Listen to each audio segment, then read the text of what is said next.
ఇప్పుడున్న జనరేషన్లో ప్రతి ఒక్కళ్ళ దగ్గర నుంచి కూడా వినపడుతున్న మాట స్ట్రెస్. అటువంటి స్ట్రెస్ లెవెల్ నుంచి మనల్ని మనం ఎలా స్ట్రెంథెన్ చేసుకోవాలో చూద్దాం. ముందుగా స్ట్రెస్ రావటానికి రీజన్ ఏంటి అనేది ఐడెంటిఫై చేయాలి.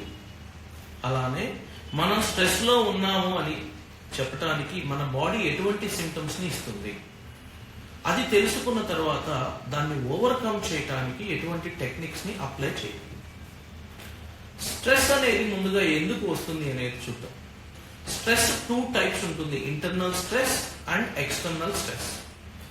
ఇంటర్నల్ స్ట్రెస్ అనేది ఎక్కువగా స్టూడెంట్స్ లో మనం అబ్జర్వ్ చేస్తూ ఉంటాం. ల్యాక్ ఆఫ్ కాన్ఫిడెన్స్ వల్ల అవ్వచ్చు, లేదా ఎగ్జామ్ లో మనం అనుకున్న విధంగా ప్రాపర్ రిజల్ట్స్ వస్తాయా లేదా అనేది కావచ్చు, లేదా ఓవర్ థింకింగ్ వల్ల ఆర్ నెగిటివ్ థింకింగ్ వల్ల, లేదా వాళ్ళ పేరెంట్స్ కి వాళ్ళ మీద హై ఎక్స్పెక్టేషన్స్ ఉండటం వల్ల కూడా అవ్వచ్చు. అలానే ఎక్స్టర్నల్ స్ట్రెస్ అనేది ఎందుకు వస్తుంది అంటే ఫ్యామిలీ రెస్పాన్సిబిలిటీస్ వల్ల, ఫైనాన్షియల్ ఇష్యూస్ వల్ల అవ్వచ్చు, ఆఫీస్ లో ఉండే వర్క్ ప్రెజర్స్ వల్ల అవ్వచ్చు, లేదా మన సరౌండింగ్స్ వాళ్ళకి మన మీద ఉన్న ఎక్స్పెక్టేషన్స్ వల్ల కూడా అవ్వచ్చు. అంటే మనం ముందుగా ఇంటర్నల్ స్ట్రెస్ లో ఉన్నామా లేదా ఎక్స్టర్నల్ స్ట్రెస్ లో ఉన్నామా అనేది ఫస్ట్ ఐడెంటిఫై చేసుకోగలగాలి. అది ఐడెంటిఫై చేసిన తర్వాత అసలు మనం స్ట్రెస్ లో ఎలా ఉన్నాము అని మన బాడీ ఎటువంటి సిమ్టమ్స్ ఇస్తుంది. మేజర్ గా బాడీ పెయిన్స్ అవ్వచ్చు, హై బీపీ ఫ్లక్చువేషన్స్ అవ్వచ్చు, లేదా most important one sleep disorders, sudden గా నిద్ర లేవటం, ఒక్కోసారి నిద్ర పట్టకపోవటం, ఇటువంటి సిమ్టమ్స్ బాడీ ఇస్తుంది అంటే డెఫినెట్ గా మనం స్ట్రెస్ లో ఉన్నాము. అలానే ఎమోషనల్ గా బాగా యాంగర్ గా ఉండటం అవ్వచ్చు, యాంగ్జైటీగా ఉండొచ్చు, ఫ్రస్ట్రేషన్ లో ఉండొచ్చు, డిప్రెషన్ అవ్వచ్చు, దేని మీద కాన్సన్ట్రేషన్ లేకపోవటం అవ్వచ్చు. ఇవన్నీ కూడా ఏంటంటే ఎమోషనల్ గా మనం స్ట్రెస్ లో ఉన్నామని తెలిపే సిమ్టమ్స్. బాడీ సిమ్టమ్స్ తో పాటుగా ఎమోషనల్ గా కూడా మనం ఐడెంటిఫై చేయొచ్చు స్ట్రెస్ లో ఉన్నామా లేదా అనేది.